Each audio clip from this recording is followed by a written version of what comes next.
keturunan Bani Israel, tapi bukan orang Yahudi. Beda, Mbak. Jangan samakan Yahudi dengan Bani Israel. Ya, orang Israel itulah orang Yahudi. Betul. Orang Yahudi itu adalah pasti orang Israel. Ini gimana sih, kan orang Israel itu orang Yahudi lah. Mereka adalah orang Yahudi semua. Gimana sih, Bang? Yahudi itu, Mbak, sebagian dari Israel. Ingat, saya jelaskan sejarah runtut ini. Istilah Yahudi di dalam, sejak kapan sih istilah Yahudi itu muncul, Mbak? Saya tanya. Yahudi itu ya muncul sejak waktu orang Israel ke pembuangan, mereka ada di pembuangan. Ini ya. Sekarang saya tanya, Mbak. Cukup jawab sederhana. Waktu di zaman Esra, ya, orang itu mereka ada di tempat pembuangan, itulah mereka dipanggil orang Yahudi. Betul. Saya tanya, Mbak. Makanya orang Israel itu orang Yahudi. Makanya orang Yahudi atau orang Israel lah yang pertama sekali memberitakan Injil ke berbagai negara. Bukan orang Amerika, Bang. Saya tanya, dia jawab dengan singkat. Pada saat Nabi Musa alaihissalam ada disebut Yahudi. Musa yang mana? Musa itu bukan AS, orang Israel. Bukan. Musa itu orang Israel. Dia menyembah Yahweh, bukan Allah SWT. Pada saat Moses atau Musa, apakah sudah ada penyebutan Yahudi di situ? Makanya tadi saya bilang Yahudi itu penyebutannya waktu orang Israel ada di pembuangan di zaman Esra. Gimana sih, kok nggak dengar? Secara ringkas, Mbak. Saya ringkas. Bang, nggak usah menjelaskan iman Kristen, Abang nggak tahu iman Kristen. Bukan iman Kristen, saya jelaskan. Saya jelaskan asal usulnya istilah Yahudi. Pertama, Abang aja nggak tahu tadi kan Yahudi itu sebutan Yahudi itu sejak kapan? Karena saya kasih tahu, makanya Abang tahu di zaman Nabi Esra, waktu orang Israel ada di pembuangan. Saya jelaskan ini. Istilah Yahudi itu muncul, saya jelaskan dulu. Pada saat era Nabi Musa belum ada istilah Yahudi. Pakai data, Bang, pakai data. Betul, data saya bicara data. Silakan buka fakta sejarah. Pada saat Nabi Musa hidup sampai Nabi Musa meninggal belum ada istilah Yahudi. Nabi Musa meninggal, Bani Israel kembali mengangkat pemimpin yang bernama Yusha bin Nuh. Setelah Yusha bin Nuh itu meninggal, di sini belum ada istilah Yahudi. Kemudian digantikan oleh Daud. Setelah Raja Daud ini meninggal, belum ada istilah Yahudi, masih Bani Israel. Kemudian digantikan oleh anaknya Sulaiman atau Salomo. Setelah Nabi Sulaiman ini wafat, muncullah seorang pemuda yang taat yang bernama Uzair. Setelah Bani Israel di Palestina diporak-porandakan oleh Raja Bukhtan-Nasar namanya. Setelah Bukhtan-Nasar memporak-porandakan itu, bentar dulu, Uzair ini siapa? Ya. Uzair itu siapa? Nah, itu baru saya jelaskan. Uzair nggak ada dalam Alkitab, nggak ada Uzair. Nggak ada Uzair. Sejarahnya, Mbak. Terus Uzair ini dari mana? Bentar dulu, Uzair ini dari mana gitu loh? Nah, itu saya menjelaskan, jangan dulu potong. Uzair inilah yang dianggap oleh orang-orang Yahudi itu sebagai anak Tuhan. Kemudian disinilah baru muncul istilah Yahudi itu. Jadi mulai dari Nabi Musa sampai sebelum muncul Uzair belum pernah mendengar istilah Yahudi. Setelah meninggal Uzair, inilah baru muncul istilah Yahudi, Mbak. Baru muncul istilah Yahudi oleh orang Yahudi menganggap Uzair itu adalah anak Allah.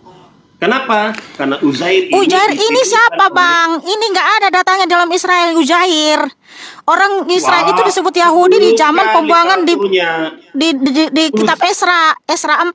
Di situ ada baru kata Yahudi, ya.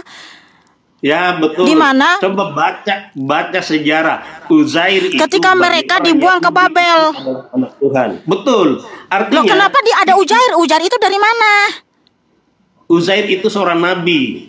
Di mana tertulis orang Israel tidak pernah punya nabi namanya Uzair? Bagi Bani Israel, mereka punya nabi waktu itu Esra, namanya Esra. Betul. Bukan Uzair. Terus Uzair ini dari mana? Jangan bikin sendiri, Bang. Esra itu yang nabinya orang Israel. Makanya di zaman pembuangan ke Babel lah baru orang Israel disebut Yahudi. Di Esra 4 ayat ini ya, ada datanya ya. Kalau Abang tadi kan entah Uzair siapa nggak tahu ya. Betul. Uzair di Esra 4 ayat 12 baru ada kata Yahudi di situ. Betul. Nah, orang Yahudi itu sebutan untuk orang Israel, di mana mereka waktu itu ada di pembuangan di Babel. Betul. Setelah ada Esra kan, baru muncul istilah Yahudi. Itu dalam perjanjian. Iya, Uzair ini data Israel di mana, Bang? Kenapa kamu bikin data Israel ini jadi bertolak belakang gitu? Ada Uzair pula gitu loh. Gini, kalau dalam Islam itu begini, ada beberapa nama yang sedikit berbeda. Contoh, dalam Islam itu disebut dengan Yusa bin Nuh. Dalam Yusa bin Nuh. Kalau dalam agama yang lain ada juga menyebutnya Yusa itu sama dengan Yosua. Ada yang menyatakan berbeda. Itu bisa nama-nama yang berbeda ya.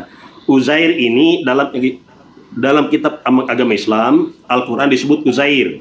Tapi dalam kitabnya Mbak disebutnya kan Esra. Oh enggak, jangan kamu sama-samakan. Tadi nggak ada, Bang. Karena saya sebutkan Esra, kamu sebutkan itu namanya cocomologi, Bang. Esra ke Uzair kayak mana lah sembunyi-sembunyinya itu, Bang? Silakan nanti Mbak, setelah selesai tutup ini atau besok atau lusa, silakan cari-cari nanti di internet tentang Uzair, asal usul sejarahnya Yahudi seperti apa. Poinnya saya ingin jelaskan ke Mbak bahwa, mohon maaf dulu, Bang, ini Uzair ini siapa? Kenapa Abang cocomologi ke Esra setelah saya sebutkan Esra? Ternyata begini, saya sebutkan Esra, Abang cocomologi ke Esra. Sebelumnya itu Abang nggak tahu siapa. Poin yang saya sampaikan ke Mbak adalah bahwa Yahudi itu tidak semua Yahudi itu Israel. Tidak semua Israel itu Yahudi. Tidak semua. Tadi saya sudah dijelasin, Bang. Abang tahu nggak kenapa mereka dipanggil Yahudi? Waktu mereka ada di pembuangan di Babel, orang Israel, mereka dipanggil Yahudi. Artinya Yahudi itu adalah sebagian dari orang Israel, bukan semuanya, Mbak. Oke? Nih, orang Israel. Udah cukup dulu, Bang. Udah pergilah sholat, Bang. Nanti malah Yahudi itu sebagian jadi nggak sholat lagi, Abang. Nah, udah cari data dulu lah, Bang. Uzair ini siapa sih di Israel? Kenapa dicocomologi ke Esra gitu loh? Silakan nanti Mbak cari tahu sendiri siapa Uzair. Banyak literatur berkaitan dengan persoalan itu. Oke, baik, jangan hanya merujuk kepada literaturnya Nasrani, Mbak, atau Kristen. Coba cari. Kami bukan Nasrani, Bang. Itu saja Abang udah salah. Kami bukan Nasrani. Dalam Islam itu Nasrani dan Kristen itu sama, serumpun. Di mana samanya, Bang? Kok serumpun lagi katanya? Nasrani itu ya, dari kaum Nasare yang di mana Tuhan mengutus Nabi Isa untuk membimbing orangnya. Siapa lagi Nabi Isa ini, Bang? Aduh, aku nggak percaya Nabi Isa, Bang. Orang Israel tidak pernah punya Nabi namanya Isa. Nggak ada Nabi dari Nazaret namanya Isa, Bang. Ya menurut Mbak itu Yesus. Nggak pernah menurut saya Yesus Kristus itu Nabi Isa, Bang. Justru saya hadir sebagai apologet untuk meluruskan tuduhan-tuduhan keji terhadap Tuhan Yesus yang menyamakan Tuhan Yesus Kristus dengan Nabi Isa yang terus dalam kitab kalian, Bang. Begini, Mbak, inilah yang saya katakan tadi, kitab suci itu mengklaim berbeda-beda. Dalam Islam, Isa itu dalam Islam itu yang diutus oleh Tuhan ke Nazaret itu adalah Nabi Isa. Dalam Islam, dalam Kristen meyakininya itu adalah Yesus. Menurut makanya gini, Bang, makanya gini, kalau semua disamakan nabi-nabi kalian, Nabi Isa lah, Ibrahim lah, itu disamakan ke data dalam Alkitab, maka Nabi Isa mu Ibrahim bertentangan semua dengan hukum Taurat, Zabur dan Injil, Bang. Justru bertentangan semuanya. Di mana letak pertentangannya? Di mana letak pertentangannya? Oke, Abraham disuruh memerintahkan anaknya Ishak dipersembahkan itu sebagai korban keselamatan. Nah, di dalam kitabmu, Ibrahim disuruh mempersembahkan anaknya, itu untuk apa? Siapa yang disuruh di situ? Di dalam Alkitab di Kejadian 22, Abraham disuruh memerintahkan anaknya Ishak, anaknya yang tunggal, untuk dipersembahkan di Gunung Moria, ya, sebagai korban keselamatan, Bang. Korban bakaran. Korban bakaran itu artinya korban keselamatan untuk pengampunan dosa-dosa, Bang. Ini itu ada nggak dalam kitab kalian? Ada nggak dalam kitab kalian? Dalam kitab Islam, Nabi Ibrahim alaihissalam diuji oleh Allah untuk mengorbankan anaknya sebagai bentuk ketaatan terhadap perintah Tuhan, bukan untuk di situ aja udah bertentangan, sedangkan Ishak dipersembahkan sebagai korban keselamatan, korban bakaran. Kejadian 22. Saya sepakat itu, Mbak. Dan siapa yang dipersembahkan menurut iman kalian? Siapa yang dipersembahkan? Ya, menurut Islam yang dipersembahkan itu adalah Ismail. Menurut Mbak, Ishak. Bukan menurut saya, menurut data sejarah Israel yang dipersembahkan itu Ishak walaupun digantikan dengan kambing domba. Makanya bertentangan dengan hukum Tauratnya orang Israel, dengan data sejarah Israel, kitab kalian itu. Saya sepakat itu bertentangan, Mbak. Oleh karena itu, berbicara tentang kebenaran agama, itulah saya katakan di awal tadi, tidak bisa kita merujuk kepada kitab suci, karena tidak akan pernah ketemu. Kenapa? Karena keyakinan ke dalam kitab Mbak itu berbeda bunyinya, keyakinannya berbeda, dengan kitab kami berbeda. Oleh karena itu, tidak akan pernah ketemu kalau kita merujuk kepada kitab suci masing-masing. Oleh karena itu, Mbak, kalau bicara tentang kebenaran agama, kita harus berbicara tentang rasionalisasi. Apakah dapat diterima oleh akal sehat kita atau tidak? Salah satu contoh misalnya tentang Tuhan. Apakah mungkin Tuhan berbicara dengan manusia mohon maaf, Bang, secara langsung? Itu kan tidak mungkin. Mohon maaf, Bang. Abang bilang tidak bisa ketemu. Memang nggak akan ketemu. Dan di sini pun bukan untuk mempertemukan Alkitab dengan Al-Quran. Justru di sini memberitakan firman Tuhan yang tertulis dalam Alkitab. Dan kemudian juga, Bang, kalau abang berbicara tentang rasional, kitab suci itu kan nggak mungkin bertentangan dengan fakta sejarah. Kalau bertentangan justru itu cuma legenda. Nah, mari kita kaji, mari kita telusuri, mari kita searching berdasarkan fakta sejarah Israel. Ya, apakah saya tanya begini, Mbak. Sementara Al-Quranmu, Bang, nggak sesuai dengan fakta sejarah, dengan fakta sejarah orang Israel. Nah, secara rasional kita di situ bisa lebih tahu nih mana yang benar menceritakan tentang sejarah Israel, mana yang tidak. Karena kitab abang, mohon maaf dengan segala hormat, kalau disamakan dengan orang Israel, bertentangan semua dengan kitab Taurat, Zabur dan Injil, dan bertentangan dengan fakta sejarah Israel, Bang. Betul. Ya udah, berarti kan itulah kenapa, Mbak. Dari situ bisa kita nilai dong, Bang, siapa yang menceritakan orang Israel yang benar dan salah, Bang. Nah, kenapa dalam Islam itu Mbak pernah bilang tadi bahwa umat Islam menuduh bahwa mereka itu mengubah kitab-kitabnya. Bukan kami yang menuduh, Al-Quran yang menjelaskan kepada kami bahwa mereka itu sudah mengubah isi-isinya. Makanya saya bilang tidak akan pernah ketemu. Nah, itulah tuduhan yang keji terhadap Alkitab. Kalian bilang Alkitab diubah-ubah ketika kitab kalian tidak sama dengan fakta sejarah Israel.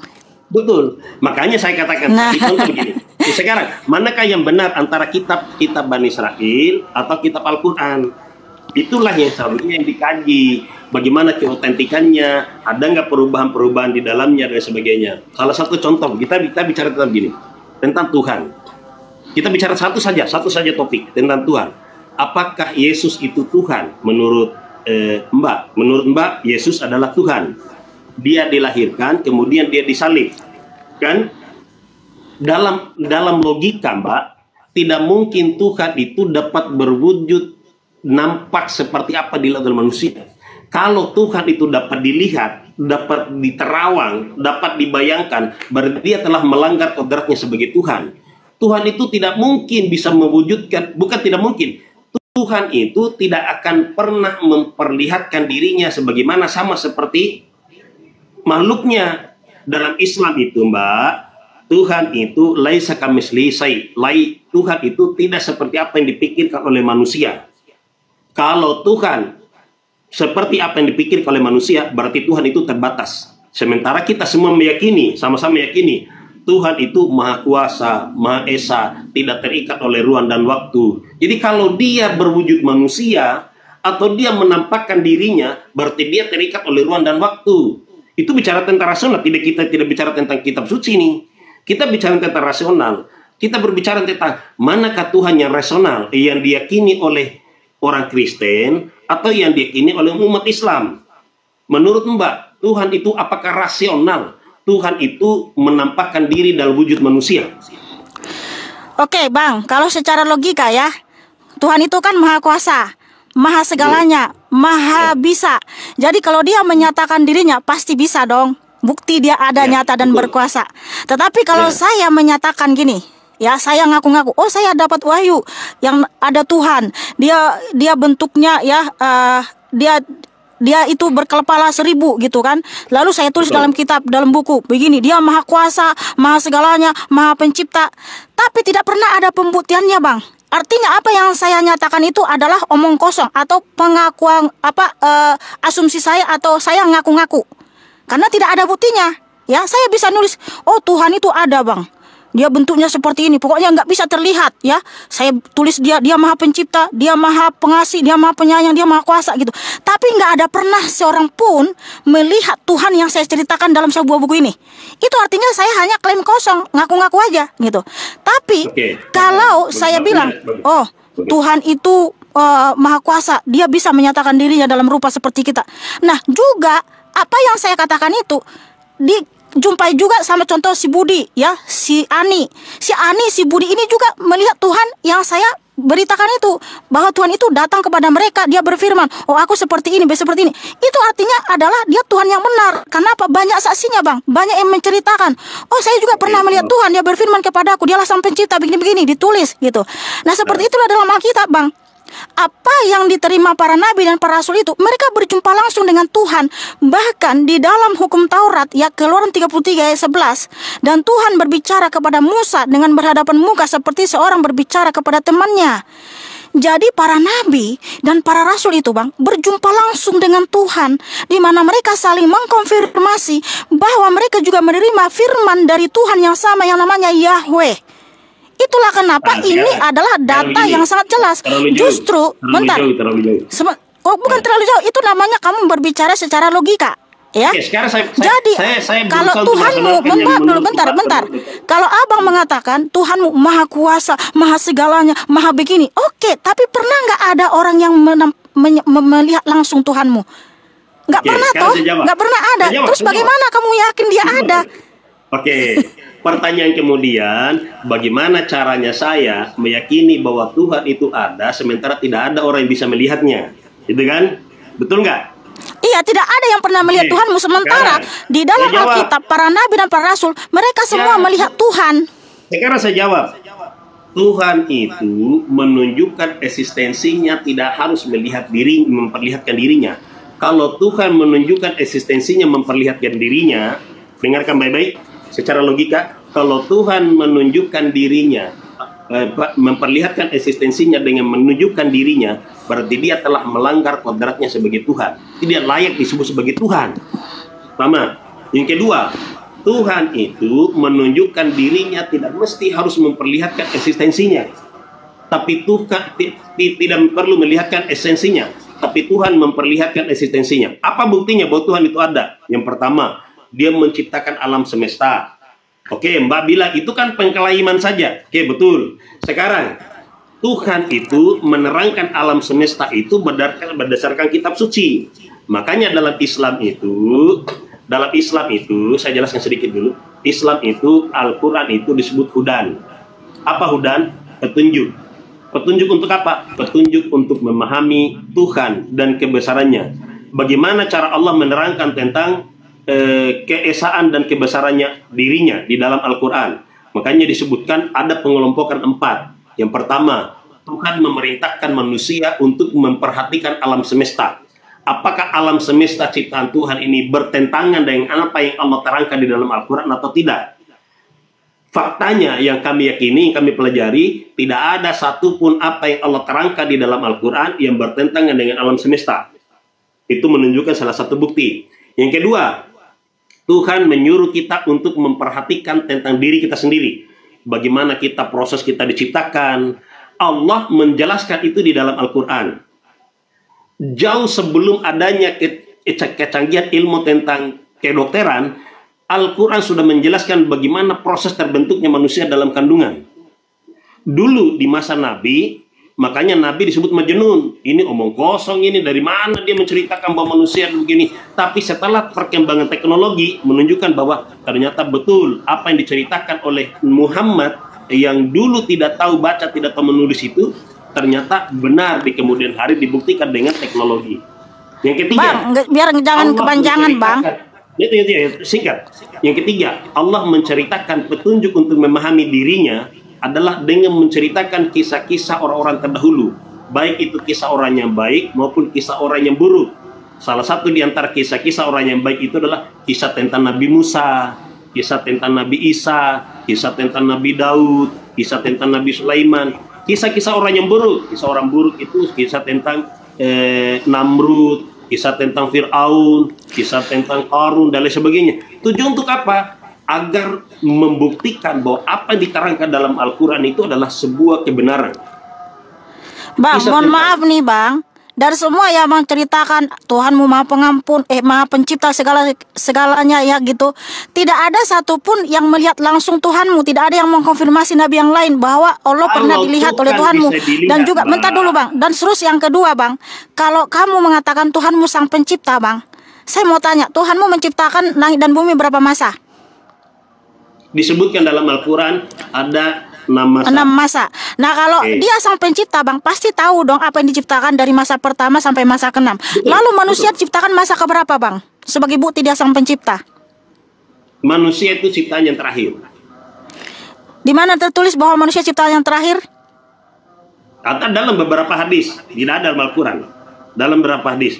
Contoh gini, salah satu. Loh kenapa nggak ada dalam Al-Quran Bang? Karena gini, kalau dia Sang Pencipta pasti tahu pasti bisa memberitahu apa yang diciptakan masa pertama sampai masa ke-6, dan manusia diciptakan masa keberapa? Qala rabbuka lil malaikati inni ja'ilun fil ardi khalifah. Setelah Allah menciptakan langit dan bumi dan seterusnya, kemudian Allah menciptakan manusia, kemudian Allah mengangkat manusia sebagai khalifah. Mohon maaf Bang, manusia diciptakan masa keberapa? Tunjukkan pakai data.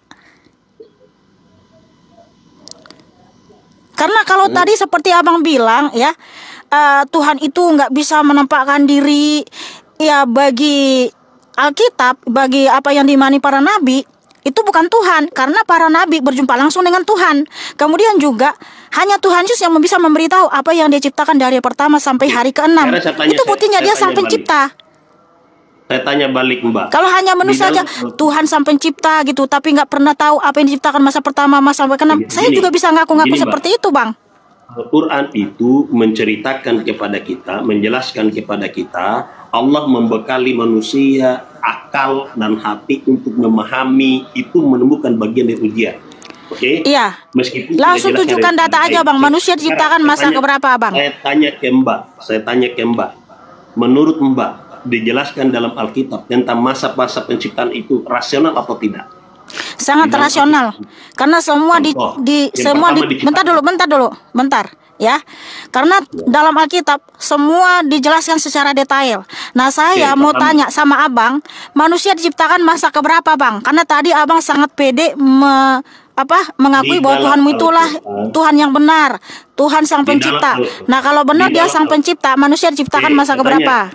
Saya jawab Mbak, Al-Quran itu tidak menjelaskan secara detail tentang masa apa yang diciptakan secara Lalu di mana dia buktinya Sang Pencipta Bang? Ya. Lalu di mana dia buktinya Sang Pencipta? Dituntut untuk mempelajari itu. Buktinya bahwa Allah Maha Pencipta karena dia menjelaskan dalam Al-Quran. Dan apa yang Allah jelaskan dalam Al-Quran itu sudah benar sebagaimana fakta yang terjadi. Dari mana Mbak tahu bahwa matahari duluan diciptakan? Menurut saya tanya, karena gini menurut Bang, keyakinan Mbak, menurut keyakinan kita Mbak, yang pertama diciptakan apa? Yang pertama diciptakan langit, bumi, dan terang. Oke, yang kedua? Yang kedua, oke sebentar saya lihat dulu. Artinya Abang tadi nggak bisa memberitahu bahwa Tuhanmu menciptakan apa ya dari masa pertama sampai masa ke-6, dan manusia diciptakan masa keberapa nggak tahu ya? Bukan nggak bisa, tapi iya betul. Oke, saya anggap saja begitu. Oke, silakan Mbak, tunjukkan ke Mbak, rasional nggak apa yang diterangkan dalam kitab Mbak?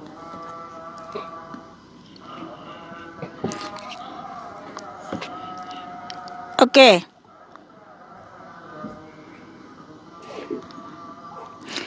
Nanti abang nggak jadi sholat ini. Lanjut. Nanti saya. Karena nanti saya akan tanya juga, rasional nggak urutan penciptaan di kitab abang yang 6 masa? Masa pertama, masa kedua, masa keempat, kelima, dan keenam apa yang diciptakan? Ya, saya silakan jawab. Mau diskusi abang bagaimana? Rasional apa tidak? Dalam Al-Quran, Allah tidak menunjukkan tahapan-tahapan proses penciptaannya. Oke, jelas. Loh, mana buktinya kalau begitu dia Sang Pencipta Bang, kalau dia nggak bisa memberitahu apa yang diciptakan masa pertama sampai masa ke-6? Manusia diciptakan masa keberapa? Tumbuh-tumbuhan diciptakan masa keberapa? Hewan-hewan diciptakan masa keberapa Bang? Allah tidak menjelaskan itu secara detail di dalam Al-Quran. Oke? Nah kalau gitu mana buktinya dia Sang Pencipta? Ya, dia hanya menjelaskan kepada kita bahwa dialah menciptakan alam semesta. Tapi Allah tidak menjelaskan secara detail di dalam Al-Quran. Penjelasan detailnya itu ada di dalam hadis. Oke? Oke, dalam hadis, ya. Dalam hadis. Hadis itu perkataan siapa? Nabinya. Jadi kenapa Nabi yang lebih tahu daripada Allah? Bukan, Nabi itu diinformasikan oleh Tuhan. Dalam Islam itu, apa yang disampaikan Nabi itu adalah wahyu dari Tuhan. Tuhan menyuruh Nabi menyampaikan ini kepada umatnya. Tidak semua, kalau itu firman Allah, kenapa nggak ditulis dalam Al-Quran aja? Kalau dituliskan semua dalam Al-Quran, Al-Quran itu menjadi tebal begini, Mbak. Mana? Loh, tapi kan firman Allah. Makanya di dalam Al-Quran itu, Allah menjelaskan kepada kita, dialah yang menciptakan ayat-ayat Allah. Begini, dalam Islam itu, ayat itu ada dua. Ada ayat kauliyah, ada ayat kauniyah. Ayat kauliyah itu apa yang tertulis dalam Al-Quran. Ayat kauniyah itu adalah apa yang ada hamparan alam semesta yang dimana kita diminta untuk mengkaji dan mendalami tentang itu. Itulah Tuhan memberikan manusia akal untuk mengkaji dan mendalami. Tujuannya untuk apa? Ada tiga, salah satu diantaranya untuk menunjukkan bahwa apa yang Allah terangkan sebagian dari Al-Quran itu benar adanya. Tidak semuanya. Apa yang diterangkan Allah dalam Al-Quran itu benar sebagaimana fakta yang terjadi. Iya, karena gini, kalau buktinya dia sang pencipta, pasti bisa memberitahu secara detail apa yang diciptakan dari masa pertama sampai masa ke-6. Coba dulu tunjukkan, Bang. Coba tunjukkan dulu, Bang. Apa yang diciptakan masa pertama sampai masa ke-6? Tuhan pasti bisa memberitahu, tapi dalam hal ini Tuhan tidak memberitahu, hanya Tuhan. Mana buktinya dia sang pencipta itu? Karena gini, Bang. Kalau isi dalam rumahmu, pasti hanya abang yang tahu dan bisa menceritakan kepada saya. Saya nggak tahu isi dalam rumahmu. Karena siapa? Karena abang pemilik rumahnya. Saya tanya begini. Ya, kalau dia sang pencipta, kalau dia nggak bisa memberitahu apa yang diciptakan masa pertama sampai masa ke-6, bagaimana kita yakin dia sang penciptanya? Contoh begini, Mbak. Saya misalnya sebagai orang tua, apakah saya harus menjelaskan secara detail kepada anak saya? Ataukah saya hanya menjelaskan sebagian, saya minta anak saya untuk mempelajarinya sendiri sebagiannya? Dalam hal apa dulu? Contoh ini saya ambil contoh. Iya, dalam hal apa? Dalam segala hal. Apakah saya harus menjelaskan secara detail semua? Ambil contoh tadi isi rumah. Ya, justru kita harus memberitahu ilmu pengetahuan itu kepada anak kita supaya dia pintar juga gitu loh. Apakah semua harus dijelaskan? Ya, haruslah dijelaskanlah. Kalau seperti itu, Mbak. Karena kita orang tua yang cerdas. Loh, yang benar kan itu menurut abang. Saja kepada anakmu. Nah, itu namanya abang cari alibi. Dengar dulu.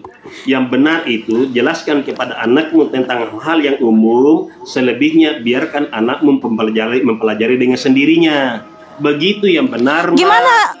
Justru apa yang kita ketahui harus kita ajarkan kepada anak kita supaya dia tahu secara detail tentang iman kita, supaya dia harus mengikuti. Nah, kalau kita nggak bisa menceritakan iman kita kepada anak kita, artinya kita nggak tahu apa-apa. Nah, kalau Tuhan nggak bisa menceritakan apa yang diciptakan dari masa pertama sampai masa ke-6, mana buktinya dia sebagai sang penciptanya? Betul. Orang tua harus memberitahukan kepada anaknya tentang baik dan buruk, tapi tidak semuanya, tapi tidak secara detail. Cukup gambaran umumnya saja, biarkan anak itu mempelajari dengan sendirinya. Itulah kenapa Tuhan melengkapi organ tubuh manusia untuk memikirkan. Allah menyebutkan begini. Bang, guru itu kalau ngajar harus secara detail mengajarkannya, Bang. Nah, keliru itu. Itu abang mengatakan keliru, kok keliru? Masa seorang guru mengajar muridnya nggak memberitahu secara detail supaya anak muridnya pintar? Karena guru itu tahu semua, istilahnya gitu, pelajaran yang itu sudah dikuasai sama dia. Maka bisa dikasih tahu, diajarin sama anak muridnya secara detail supaya anak muridnya cerdas. Itulah buktinya dia guru yang menguasai mata pelajaran, contohnya matematika. Logika keliru, Mbak, logika keliru. Kok saya yang jadi keliru ya? Guru yang baik, dengar dulu. Sama Mbak, saya ini guru. Saya ini kepala sekolah. Udahlah, Bang, abang sholat aja dulu, Bang. Guru yang baik itu adalah guru yang menjelaskan kepada anaknya hal-hal yang sifatnya umum. Setelah itulah kasih kesempatan pada anak-anak untuk mempelajari sendiri supaya dia mengembangkan pengetahuan yang dimiliki. Itu yang benar. Sekarang tanya Mbak dulu kan, kasih urut tadi.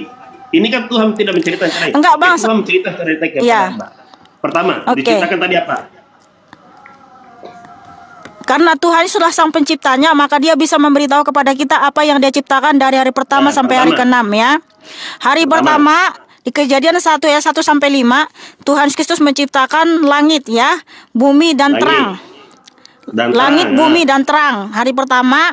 Hari kedua Kejadian 1 ayat 6 sampai 8, Tuhan Kristus menciptakan cakrawala, yaitu pemisah antara permukaan bumi dan uap air di udara ya. Enggak, di hari pertama sudah ada siang dan malam. Itu sudah ada siang dan malam sudah ada ya. Di hari pertama sudah ada siang dan malam ya. Di mana di hari kedua Tuhan Kristus menciptakan cakrawala, pemisah antara air di permukaan bumi dan uap air di udara, sehingga bumi memiliki atmosfer ya. Kemudian hari ketiga di Kejadian 1 ayat 9 sampai 13, Tuhan Yesus Kristus memisahkan tanah air itu yang menjadi ada laut dan darat ya.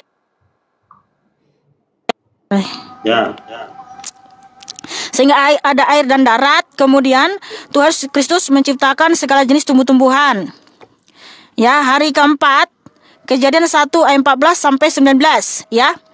Tuhan Kristus memberikan cahaya kepada benda-benda penerang di langit ya. Karena kan di hari pertama Tuhan sudah menciptakan Hasamaim ya, yang ada di surga, yang ada di langit ya. Di situ semua sudah ada benda-benda gitu. Tapi di hari keempat Tuhan Kristus memberikan cahaya kepada benda-benda penerang di langit, yaitu matahari, bulan dan galaksi ya. Kemudian hari kelima yang tertulis di Kejadian 1 ayat 20 sampai 23, bahwa Tuhan Kristus menciptakan segala jenis makhluk hidup di dalam air dan juga segala jenis burung-burung di udara ya. Yang tertulis di Kejadian 1 ayat 20 sampai 23. Hari ke-6 Kejadian 1 ayat 24 sampai 31, Tuhan Yesus Kristus menciptakan hewan ternak, hewan melata, hewan liar, dan kemudian juga yang terakhir Adam dan Hawa. Nah, sekarang pertanyaan saya, Mbak, menurut tahapan-tahapan cerita ini itu ada 3 yang kontradiksi. Yang pertama, mana mungkin Tuhan menciptakan adanya terang dan siang dan malam sementara belum ada matahari yang membedakan siang dan malam? Tidak ada yang kontradiksi di situ, karena sumber cahaya bukan hanya dari matahari. Karena tadi Tuhan sudah menciptakan terang itu di hari pertama. Sudah ada terang. Terang itu dari Tuhan itu sendiri, dari Tuhan itu sendiri. Jadi sentral penciptaan itu adalah cahaya, sentral penciptaan itu adalah terang dari Tuhan itu sendiri. Oke. Saya tanya, Mbak. Dan tidak ada bertentangan. Enggak, saya tanya, Mbak. Menurut semua sekarang sains ilmuwan di muka bumi ini, sains ini menyatakan bahwa sumber cahaya itu, sumber utamanya cahayanya satu, matahari. Di mana, Mbak, menyatakan matahari ini? Kamu tahu nggak kenapa matahari itu bercahaya? Itu sinarnya dari Tuhan Yesus yang Tuhan berikan kepada matahari dan bulan dan galaksi. Saya tanya Mbak, yang membedakan siang dan malam apa? Kan sudah ada di hari pertama Tuhan menciptakan siang dan malam. Itu karena sentralnya terangnya itu sentral dari Tuhan itu sendiri. Sekarang matahari bukan yang di hari pertama Tuhan sudah menciptakan ya langit, bumi, terang dan siang dan malam. Jadi bumi sudah berputar pada porosnya. Betul. Makanya ada siang dan malam. Tidak ada yang bertentangan. Matahari belum diciptakan kan? Di hari keempat itu Tuhan memberikan cahaya kepada matahari. Di hari pertama, hari kedua. Karena di hari pertama Tuhan sudah menciptakan semua benda-benda di angkasa. Ya, karena di hari pertama langit, bumi dan terang. Dan siang dan malam. Di hari pertama, di situ tidak ada yang kontradiksi. Semua sudah dijelaskan secara detail apa yang diciptakan Tuhan Yesus dari hari pertama sampai hari ke-6 ya. Nah, sekarang apa yang diciptakan Tuhanmu dari hari pertama sampai hari ke-6? Apakah rasional? Coba tunjukkan, Bang, dalam kitabmu, Bang. Nah, saya sudah katakan tadi. Artinya tak ada buktinya dia sang pencipta, karena tidak bisa menceritakan apa yang diciptakan dari masa pertama sampai masa ke-6. Buktinya, Mbak. Ya udah tunjukkan, coba tunjukkan, Bang, apa yang diciptakan dari masa pertama sampai masa ke-6. Coba jelaskan, Bang, sama saya. Saya sudah menjelaskan di sini, kamu terima atau tidak, itu secara detail atau tidak, yang jelas sudah detail. Tidak bisa, kita harus fair, Bang, dalam diskusi. Abang juga harus tunjukkan apa yang diciptakan Tuhanmu dari masa pertama sampai masa ke-6. Silakan, Bang. Silakan dulu, Bang. Sekarang saya tanya, saya jawab dulu, Mbak. Jangan dipotong. Saya jawab. 1. Tuhan tidak menjelaskan secara detail ciptaan itu kepada manusia di dalam Al-Quran. Kenapa Tuhan tidak menjelaskan secara detail? Karena Tuhan menciptakan manusia akal untuk memahami itu. Allah menjelaskan begini dalam Al-Quran. Inna fi khalqis samawati wal ardi wa ikhtilafil laili wan nahar la ayatin li ulil albab alladzina yadhkuruna Allah qiyama wa qu'udan wa junubihim wa yatafakkaruna fi khalqis samawati wal ardi. Poinnya adalah la ayatil ulil albab. Kemudian ayat kedua wa yatafakkaruna fi khalqis samawati wal ardh. Kita yang diperintahkan oleh Allah untuk mengkaji terkait dengan silih bergantinya siang dan malam, apa-apa yang terjadi dalam semesta ini. Untuk apa? Agar kita memahami kebesaran Tuhan. Sekarang saya tanya Mbak, kalau begitu kenapa Tuhanmu memberitahu bahwa Dia menciptakan langit dan bumi dalam 6 masa? Kalau Dia nggak kasih tahu apa yang diciptakan masa pertama sampai masa ke-6. Nah, kalau begitu kalian diberikan akal, lalu manusia diciptakan masa keberapa? Kalian kan diberi akal, lalu jawablah pakai data. Manusia diciptakan masa keberapa? Saya sudah katakan tadi, manusia di mana tertulis? Di mana tertulis? Jangan-jangan abang nyontek dari Alkitab karena manusia diciptakan terakhir di hari ke-6. Mbak, begini, saya jelaskan. Di dalam Al-Quran itu jelaskan Allah paling tidak ada dua. Bang, udah bang, abang pergi sholat lagi bang. Udah jam 6.12 nih bang. Abang sholat dulu lah bang. Mbak, jawab dulu satu pertanyaan saya. Apakah rasional? Semua sudah detail, sangat rasional semuanya. Karena di hari pertama aja bumi sudah berputar pada porosnya bang. Ya, udah ada siang dan malam dan cahaya itu sudah ada di hari pertama karena sudah ada cahaya diciptakan Tuhan Yesus. Udah bang, gini aja bang, abang terima atau tidak, yang penting Alkitab sudah menjelaskan siang dan secara detail. Sementara abang aja nggak bisa memberitahu kepada kami manusia diciptakan masa keberapa. Hanya satu pertanyaan saya loh, nggak bisa dijawab loh. Udah gini aja bang, apa pergi sholat lah, aku juga mau istirahat ini, mau malam mau ini. Karena abang ini nggak mau memberikan data, tapi dia mau ini. Itu tidak rasional. Saya tunjukkan kepada Mbak. Sedangkan abang aja nggak bisa memberitahu kepada saya manusia diciptakan masa keberapa, tapi menurut saya tidak rasional. Bagaimana mungkin? Aduh bang. Mohon maaf bang. Belum ada. Mohon berkaca dulu bang sebelum mengatakan kitab saya tidak rasional. Berkaca dulu bang sebelum menuduh kitab saya tidak rasional. Apakah rasional dikasih tahu 6 masa tapi tidak dikasih tahu apa yang diciptakan dari masa pertama sampai masa ke-6 dan manusia diciptakan masa keberapa? Abang nggak tahu. Udahlah bang, abang pergi sholat lah, udah 6:30 juga ini. Jadi ini pelajaran yang luar biasa. Soalnya aku juga mau istirahat juga ini. Nanti mau ini lagi. Makasih mbak, sehat selalu. Ya, terima kasih diskusinya bang ya. Boleh saya nasihat satu mbak, nasihat saya 2. Yang pertama, Mbak telusuri tadi yang saya jelaskan tentang kisah asal-usul Yahudi termasuk nama Uzair. Yang kedua, Mbak coba analisis dengan baik proses tahapan itu apakah rasional atau tidak. Cukup nasihat itu saja, nggak usah dijawab. Saya juga punya nasihat juga buat abang. Ya? Iya, saya juga punya nasihat buat abang. Ya. Oke, silakan. Tolong baca Alkitab Kejadian sampai Wahyu